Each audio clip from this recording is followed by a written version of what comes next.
La fille a pris une gorgée de boisson énergisante. Immédiatement, elle a donné la moitié restante de la bouteille à un grand oie à côté d'elle. Puis la fille a fait tomber quelques gouttes de sang de son doigt sur un collier. Aussitôt, elle a récité une incantation héréditaire. Après avoir terminé, la fille est entrée dans l'eau avec le grand oie. Le grand oie nageait rapidement devant, guidant la fille vers les profondeurs du gouffre en dessous. Elle coopérait avec une parfaite coordination, et elles sont vite arrivées à destination de leur voyage. Une tête de Bouddha immense était cachée sous l'eau profonde et déserte. Cette statue de Bouddha est précisément ce que l'on appelle le tombeau du coffre-fort ancien. La femme observa attentivement à la faible lumière. Ensuite, elle se glissa avec agilité dans une porte secrète située dans l'œil de la tête de Bouddha. Puis la fille plongea sa main dans l'œil de Bouddha pour actionner un interrupteur. Avec l'activation du mécanisme, les engrenages du mécanisme dans la tête de Bouddha furent déverrouillés avec succès. L'eau de mer se retira lentement. L'endroit où se trouvait la fille forma instantanément un espace sans eau. Immédiatement, la grande porte du tombeau se referma automatiquement. La fille sortit une braise après être entrée. En un instant, les flammes illuminèrent tout le palais. L'espace intérieur du palais était si vaste qu'il semblait appartenir à une autre dimension. À la lueur du feu, la fille marcha vers le sommet des marches. Elle fut attirée par 9 têtes de serpents sculptées au bout. Ce sont les symboles de la royauté Gaoming. On pouvait voir qu'elle gardait un cercueil en jade blanc devant elle. À l'intérieur se trouvaient des objets funéraires inestimables. Pour l'ouvrir,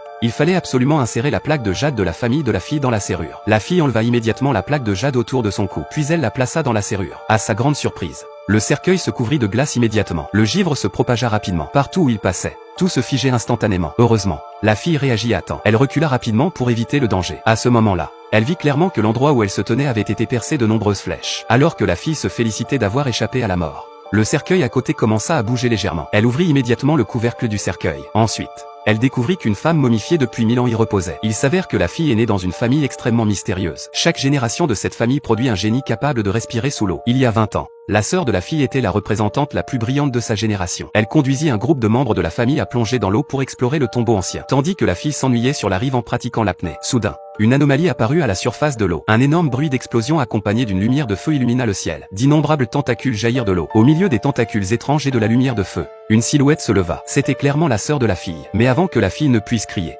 une personne tomba lourdement devant elle. Ensuite, d'innombrables tentacules se précipitèrent vers elle. Ils arrivèrent instantanément au-dessus de sa tête. Le lendemain matin, lorsque les gens vinrent chercher la fille inconsciente, elle portait la plaque de jade de sa sœur. En même temps, elle acquit la capacité de respirer sous l'eau, et son corps subit une mutation. Seule une pierre de cristal cachée dans le tombeau pouvait prolonger sa vie. Aujourd'hui, la fille eut la chance de trouver ce tombeau ancien. Elle chercha prudemment la pierre de cristal dans le cercueil, mais elle découvrit un livre de secrets de Silicon Valley sous le cadavre. La fille le lut attentivement. Elle réalisa qu'il s'agissait d'un ancien manuel perdu de l'histoire. Mais avant que la fille ne termine de lire, le tombeau ancien trembla violemment. Ensuite, la grande statue à tête de serpent se précipita sur elle.